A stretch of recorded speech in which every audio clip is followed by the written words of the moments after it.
when the other sons is locked up in the penitentiary for life, he calling his mama to raise his child. He not calling his daddy 90% of the time. Mama, can you bring my babies to see me? Yeah, baby, you know I'm gonna make sure they get up there to see you. For all intents and purposes, according to the system, this is a rotten piece of shit in this cage. But you can't tell that little boy and that little girl that's 2, 3 years old that their daddy's a rotten piece of shit because they can't see it. Even if he is. Them babies don't see it that way. Mm-hmm. Right? And for us to box their perception into our dynamic is locking them in the past system. This is why they use the social conditioning mechanisms as they use them, because it keeps us tied in to following their systems even when we're trying to escape it. Mm-hmm. This is where the paperwork becomes so critical to understand. You born sovereign. You didn't need no paperwork to be born. You needed a sex act between your mama and daddy if your mama didn't do it parthogenically. Right?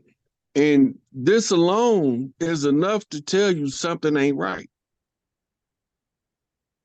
Right? Your sovereignty came with you when you was born into the flesh. But now as an adult, you have to tell an inferior system that you sovereign. But in order to do paperwork with a legal fiction, you have to dress up like a legal fiction, what we call a well-dressed lie. Yeah. Dressed up lie. Yeah. So you dress up like the legal fiction and they call you a straw man, and then they give you a tin man, a tax identification number for the straw man. And if you're not a cowardly lion, that means your heart is strong. Then you can pick up the pup. That's called total. That's the total, the tally at the end. So the total comes in at the tally, and the tally has sheep. Or should we just say Tallahassee? Mm. So when we mosey on down the yellow brick road, we have to go backwards. Because when we went up the yellow brick road, they called it the Trail of Tears. Mm. That's a saltwater river, Crimea River. Right? What river? That old Mississippi River. Right? Because in Mississippi, it's not Tallahassee, it's Tallahatchie. So when you tie the tallies together and you find that there's two bridges, and one is over the fresh water and one is over the salt water. So then you realize that the bridge over the troubled waters was the bridge over the Trail of Tears, uniting Mississippi to Florida, the land of flowers, when Big Mama called us all to war. So now she's calling us all to peace and love and back to restore the land. It's only right to go out like you came in, because that's the law of the universe, them the cycles. And that's how you break the cycles that were curses, because the curses is the cycles that was the manifestation of the chapter of misery, where it uses your emotions as your tool of oppression, and they can only stimulate it under certain conditions so that you don't become emotionally dysfunctional.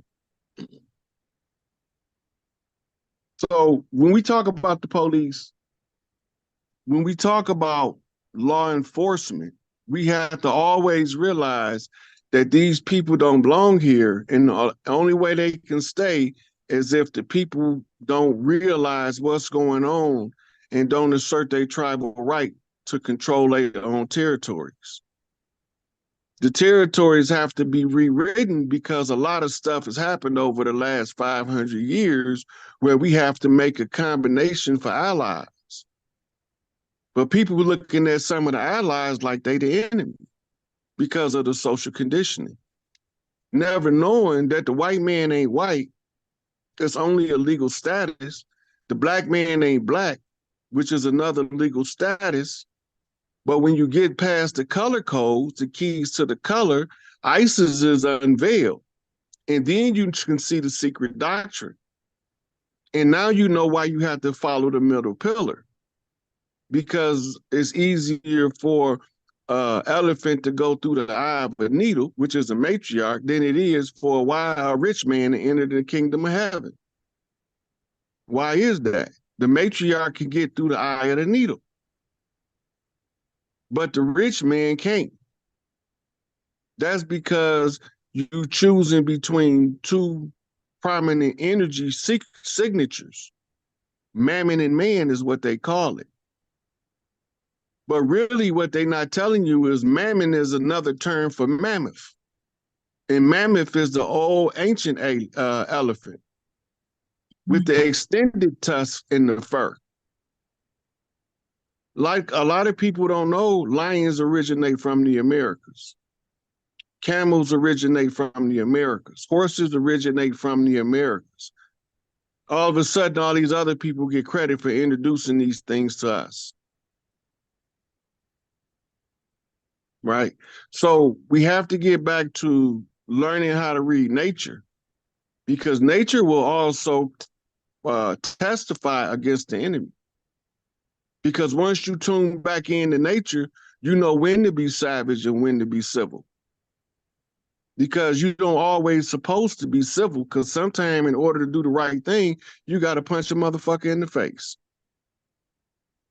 And it ain't because you want to punch him in the face, but he's the obstacle to you doing what's right. Mm-hmm. So he gonna get these lumps. I yield. Ooh. So the thing that we look at is the dynamics of how the law is applied. It's never been applied equitably. I'm gonna say that one more time.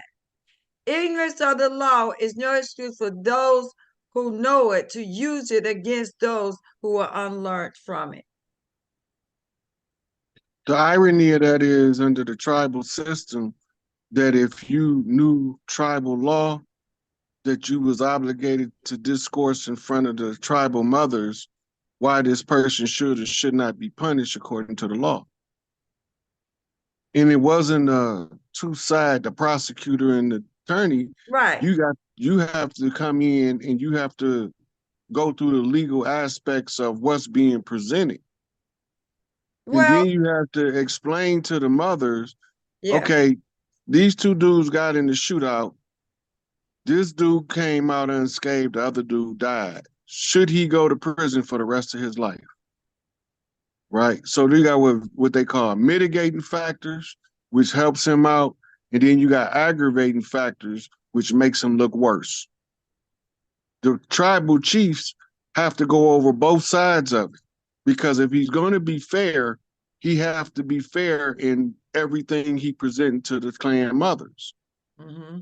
The jury of your peers was normally the people in the clan, because normally clans didn't go across messing with other clans on other clan territory. So whatever law they would violate would be among their own clan, about 98% of the time. In the 2% of the time where you violate another clan, the responsibility is for your clan to make up to the clan that was violated for the violation.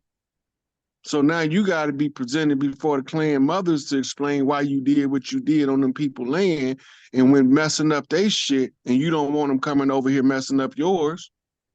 And this is how we kept the balance of what was being done on the land and kept down conflict.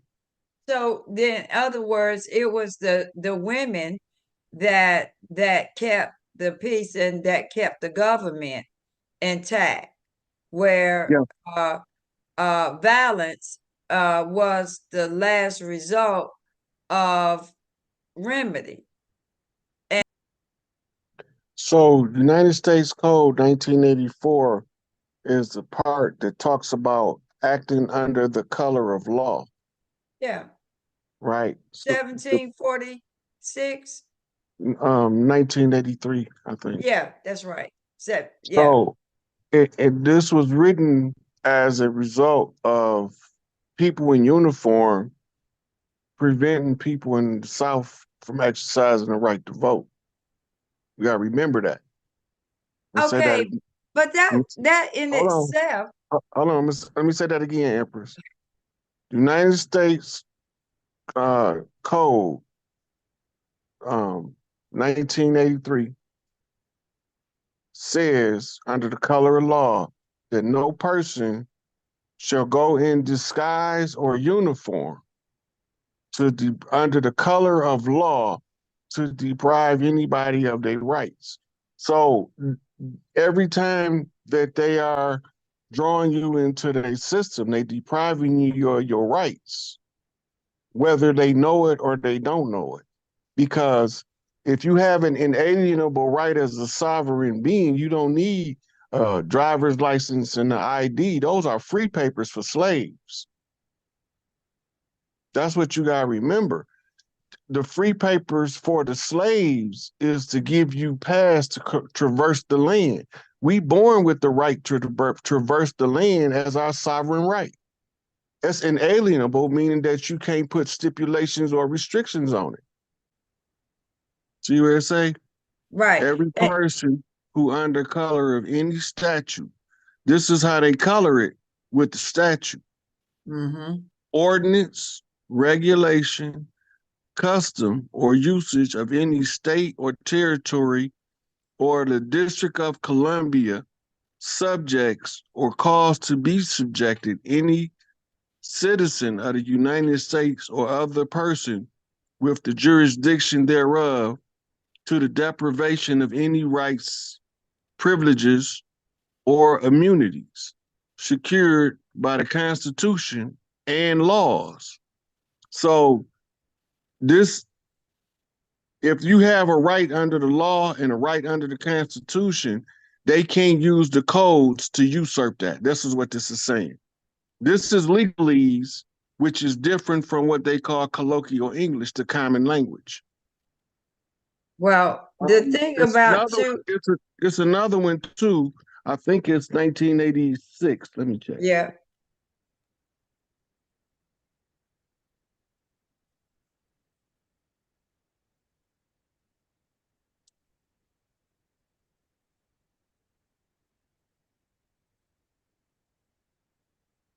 Yep, deprivation of rights under the color of law, 1986. They only doing all this to us because we agree to it. Right. Every person who, having knowledge that any of the wrongs conspired to be done and mentioned in Section 1985 of this title are about to be committed and having power to prevent or aid in preventing the commission of the same, neglects and refuses to do so. If such wrongful act committed shall be liable to the party injured or his legal representatives for all damages caused by such wrongful act, which such person by reasonable diligence could have prevented, and such damages may be recovered in an action on the case. So this is also talking about if they do violate these codes, 1983, 84, 85, this is the remedy of how they have to pay for the violation of those codes. Now, these codes do not override the law. Could tell you that in 1983. So here, they telling you what the remedy is. It says, in an action on the case, and any number of persons guilty of such wrongful neglect or refusal may be joined as defendants in the action. And if the death of any party be caused by such wrongful act and neglect, the legal representation of the deceased shall have such action, therefore, and may recover not exceeding $5,000 in damages therein for the benefit of the widow of the deceased, if there be one. And if there be no widow, then for the benefit of the next of kin of the deceased. But no action under the provisions of this section shall be sustained which is not commenced within 1 year of the cause of action has accused or has accrued, meaning accumulated. So you got a year to make your complaint.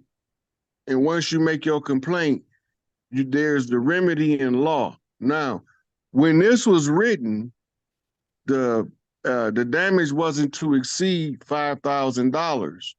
But in the court, you argue in equity, so that would be $5,000 in that day, may be 10 times that in the modern era due to inflation. So they give you a cause of action, people acting under the color of law, and then they give you a remedy.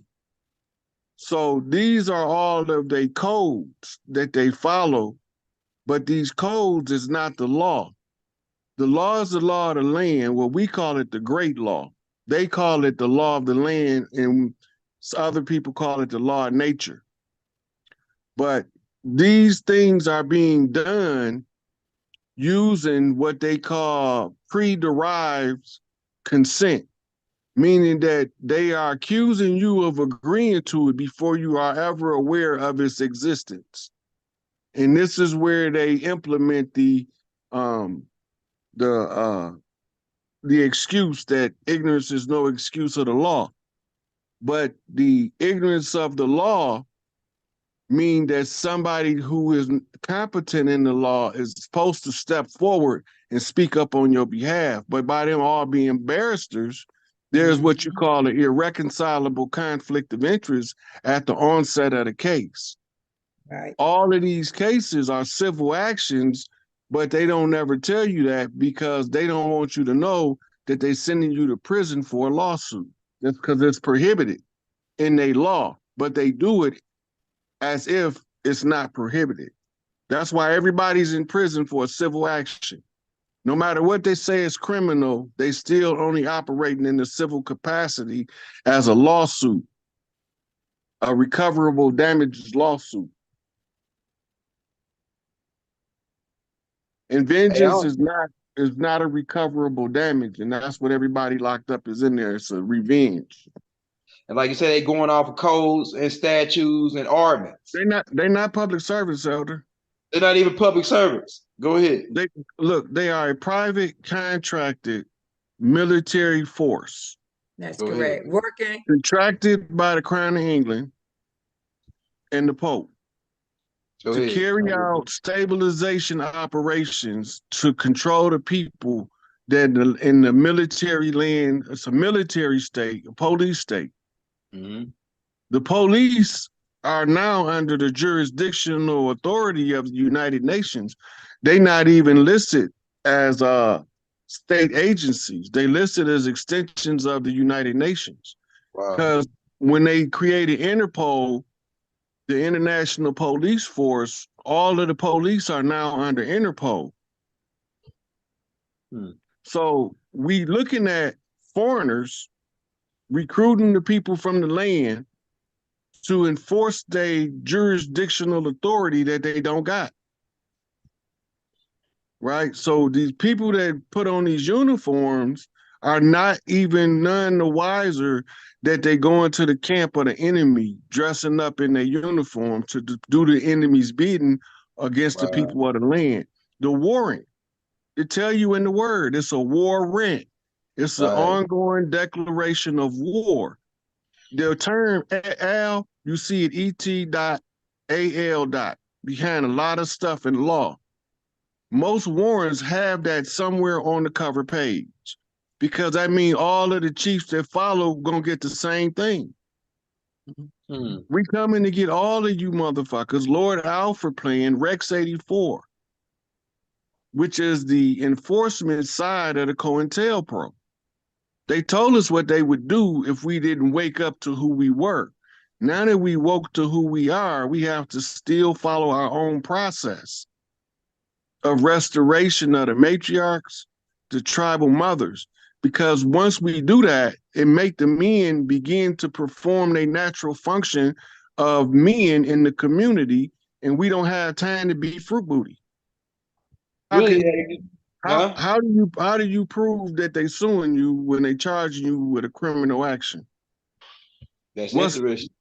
So here's the provable part. In the civil action, the first thing they have to do is bring the party that's filing the lawsuit The injured and the party. person and the injured, the injured party, and then they have to bring the person he's accusing of causing the injury. Right. The arraignment. Now, this is what's going on at the arraignment that you don't know about.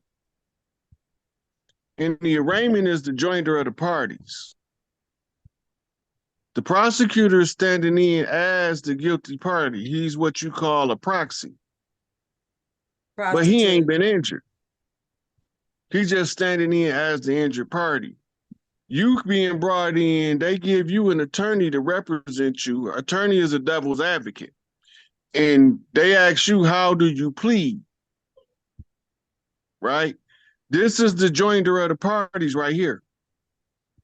In civil law, as a sovereign, you have to agree to be sued. But they don't tell you that the criminal law fall under the same thing because it's still civil. Now, let's say you got convicted, you went through all your court processes, now you finna file a habeas corpus in the federal courts because they done violated all of your rights. It's a civil action. When you file your habe, it's a civil action in the federal court. So you ask the judge, why is it a civil action for a criminal case in the states? Then the judge will tell you, all state actions is civil under the federal jurisdiction. Why is that? Because none of the state judges are what you call Article III certified courts. They are what you call an adjunct court, a half court, a kangaroo court. But that's right. When you start questioning their jurisdiction, now you become what they call a problem. Yeah. You become belligerent to the application of their system as lawful as opposed to legal. Because now when you start making them identify for the record the jurisdiction, they have to tell you when you ask them if it's a civil or a criminal case. They're going to tell you it's criminal. Say, is it under the admiralty jurisdiction? Is it under the public law jurisdiction? What nexus of law are you deriving your jurisdictional authority?